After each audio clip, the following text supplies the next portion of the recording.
Welcome to ஜிஜிஸ் kitchen. இன்றைக்கி நம்ம பார்க்க போகிறது கேரட் மிளகு வறுவல். அதுக்கான இன்க்ரீடியன்ஸ்க்குள்ள போகலாங்களா? 1/2 கிலோ கேரட்டை ரவுண்டாக வெட்டி வச்சுருக்கேன். 1/2 ஸ்பூன் கடுகு, 1/2 ஸ்பூன் மிளகாய்த்தூள், 1/2 ஸ்பூன் மிளகுத்தூள், 1/2 ஸ்பூன் நாட்டு சர்க்கரை, அப்புறம் கருவேப்பிலை, தேவையான அளவு உப்பு. இப்போ எப்படி செய்யறதுன்னு பார்க்கலாங்களா? இப்போ ஸ்டவ் ஆன் பண்ணி ஒரு கடாய் வச்சாச்சு.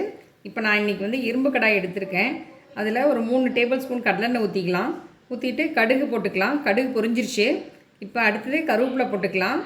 கருவேப்பிலை போட்ட பிறகு அடுத்தது வெட்டி வச்சு இந்த கேரட்டை போட்டு நல்லா ஒரு பிரட்டிட்டு டேபிள் சால்ட்டு தான் யூஸ் பண்ணணும். இது கல்லுப்பு யூஸ் பண்ணக்கூடாது. டேபிள் சால்ட்டை எல்லா பக்கம் தூவிட்டு அடுத்தது வரமிளகாத்தூள் போட்டுக்கிறோம். போட்டுட்டு நல்லா ஒரு பிரட்டிட்டு ஒரு 5 நிமிஷம் மூடி வைக்கிறோம். 5 நிமிஷங்கிறதுக்கு நடுவில் நீங்கள் என்ன பண்ணணுன்னா ஒரு நிமிஷம் இடைவெளியில் நீங்கள் திறந்து பார்த்து அதை கிளறி விட்டுக்கணும். அப்போ தான் அது அடி பிடிக்காமல் இருக்கும். அடுத்தது இப்போ 5 நிமிஷத்துக்கு அப்புறம் பார்க்கலாம். ஓப்பன் பண்ணி பார்க்கலாம். நல்லா சுருண்டு வதங்கிருச்சு. இப்போ நம்ம மீதி வச்சுருந்த பெப்பரையும் நாட்டு சர்க்கரையும் போட்டு நல்லா ஒரு பிரட்டிட்டு இப்போ ஒரு 2 நிமிஷம் அப்படியே சிம்மில் வச்சுருந்துட்டு பரிமாறிட்டு பார்க்கலாம்.